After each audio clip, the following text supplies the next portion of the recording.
practice go? It went, I guess, about as good as I could expect it. We've got a lot of new players.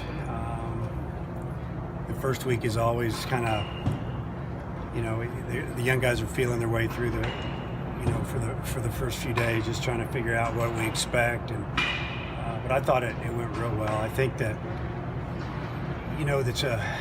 there's 6 position players. There's 6 spots in the field that we're trying to replace, and so this is a big fall for us. I think the players did a pretty good job. I feel like the coaches were just really bearing down on trying to figure how to handle this and make sure we can get the right players in the right spots, because there's some guys that are athletically they play 2 or 3 positions. We're just trying to figure out who can handle it and then go from there. But I'd say that the first week went about as well as it could have gone. How do you approach these 2 scrimmages, since they're real Division I opponents and everything? Yeah, the outside competition, I think, it really, the way we lined it up, I just feel like that it breaks up fall ball. Sometimes it gets a little bit monotonous scrimmaging against yourselves, and it also gives the coaches an opportunity to throw a team out there that possibly is more of a starting lineup, and you only play 1 team instead of 2. Obviously, you're not playing 18, 19, 20 guys like you do in a scrimmage. You're playing 9, and it opens some eyes. But I think we practice 2 weeks, we play a game against OU. We practice 2 more weeks, we play a game against Wichita State, and then we'll finish up the season a couple weeks later. We'll be completely done 2 weeks later, and somewhere in there we'll have a Cardinal and White series and move on to the off season. So I just think it's a good mix. But the way I'm going to handle it is just we'll go out there and we're going to probably play 14, 15 innings, and probably the first 9 innings you can do all you can, try to win the game. I'm not going to tell you I'm not going to try to win, but that's not the main thing we want to do. We want to make sure that we get guys in the right situation, see how they can handle a little bit, and then the second game against Wichita State, probably the same type setup, maybe 14 or 15 innings, and try to throw our older guys or our more experienced guys, or maybe the better guys. We'll see by then, the first few innings. So you go on Friday to Norman? Yeah, we're going to go early, just to try to give it more of a road trip flavor, just to get the feel for it, especially the new guys. And they have a football game on Saturday, so we had to be creative. We did find a hotel, maybe bunking up more in a room than we normally do. But that's just the way it goes. And but we'll go over there because we play at 12:30 on that Saturday, and they have a game that night. I think it's 7. So we need to get that thing over with probably by 5 o'clock or 5:30 at the latest, and we'll take a shower and get out of there and come back, and obviously their guys will just hang out. But yeah, that'll be we're going to try to make it like a real situation, get a little feel for it. So you do a score after 9 innings and just play an extra 4? Well, really it's considered practice, so we'll run the scoreboard when we're here. They'll run the scoreboard when we're there. But I would think that after 8 or 9 innings or 10 innings, that both coaches will make some changes. Probably make a few in there as far as pitching, obviously. In the first 9 innings, we could throw as many as 4 or 5 guys, and then, those last 5 innings, we may throw 5 guys 1 inning just to get them some experience to pitching on the road or to somebody else. So we won't. I imagine we'll just keep score the whole game. How's it worked out with Kerstad in right field, or how much has he been out there? Yeah, so far so good. I talked to him in the summer that I'd kind of like him to go over there and just stay over there all fall, and it's been good. He's playing there today. We're scrimmaging today. We'll scrimmage tomorrow morning, just to get used to it. But he played center field in high school. We moved him to left, obviously, last year, and we just feel like left field this year could be a little bit of a spot where we put somebody who's swinging the bat well, or maybe a good matchup, right-handed hitter against left-handed pitcher, and just let Fletcher and Kerstad settle in at their spots, and leave left field open for a little more competition, especially this fall.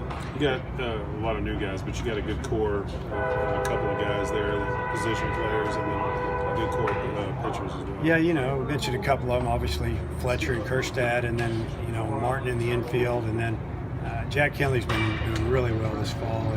He'll be a starter for us in the spring, and they both playing short this fall. They both have done a great job.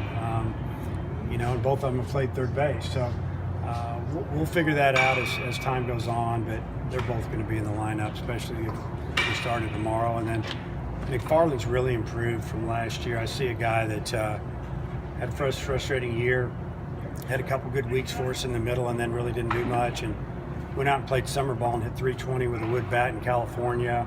His team won the championship, and I think he might have been MVP of that tournament, that little series at the end. And he's swinging the bat really well. Junior year, it's time, and we need someone like him to step it up. The Wichita State game will be a Saturday. No, it's Friday. Friday at 6 p.m. as far as I know. I didn't see the release. I think that's when we schedule it. So we'll probably play till about 10, right around. I think Todd and I, Coach Butler, the number we've thrown out is 14, and I think they're going to head back that night. So, we'll probably be done around 10. That's what I'm guessing. Who's at second base?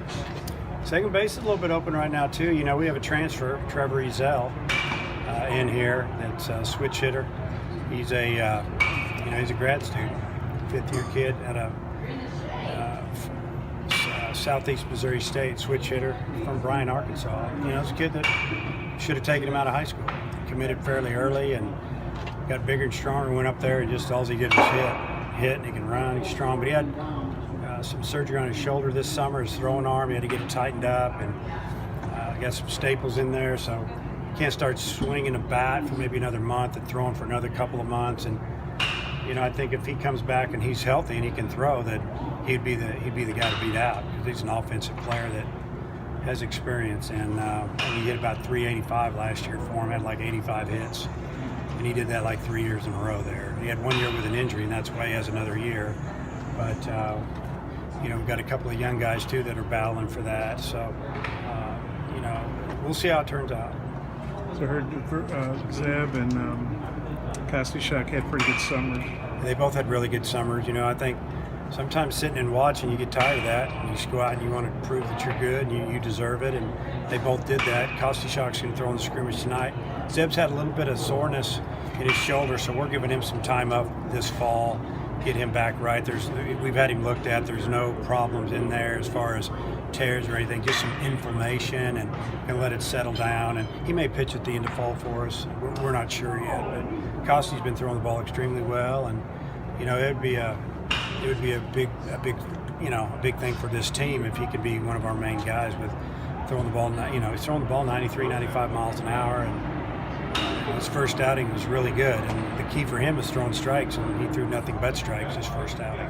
Heston said his weight hadn't changed much, but that he feels stronger. What are you seeing from him? Yeah, about body-wise? Yeah, body actually looks better. It seems tighter to me, and just growing up, starting to look a little bit older.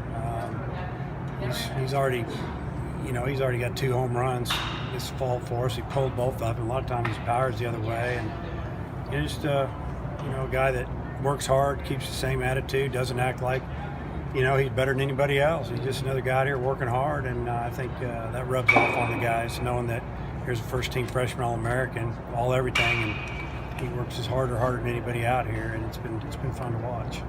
Yeah, Hunter Cops Wilson. doing? Kevin Cops. Yeah, Kevin. Kevin. We threw him 2 innings yesterday in a scrimmage, but all he threw was fastballs, and he was 90 miles an hour almost every pitch.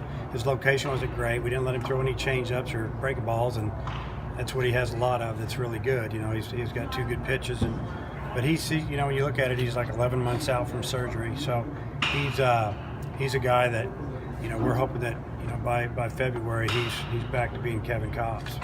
Did Hunter Wilson move on, or he? Yeah, Hunter Wilson is going to use his grad transfer. Everything's good between us. I think that, he just looked at it. He saw that we got a transfer in. He knew that we had a couple other infielders coming back and a couple of young guys. And, we talked on the phone in, I think, late July, early August, somewhere. I think it was late July. And he's, he didn't get to play 2 years ago. He had the injury on his knee. He started out at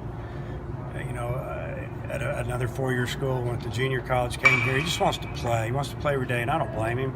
I mean, he's a guy that he brings a lot of energy, and he wants to play. And I want to slow him down, and I couldn't tell him that he was going to play every day.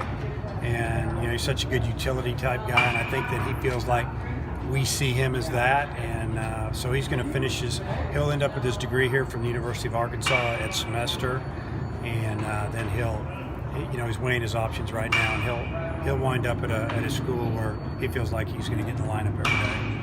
Who are you looking for in left field? Who's competing? over there? I just want I want a good defender, obviously, but I want somebody who can hit and contribute, and obviously we're going to get that from the two other outfielders, and we'll find us a good DH, and we feel like if Farley can swing the bat, good like he can, and if Ezel's healthy, and Martin does what we know what he can do with the bat, and then we have a battle at catcher right now, and Kinley was 3 for 3 in the scrimmage yesterday. And, we're just trying to put a good lineup on the field. We want to be deep.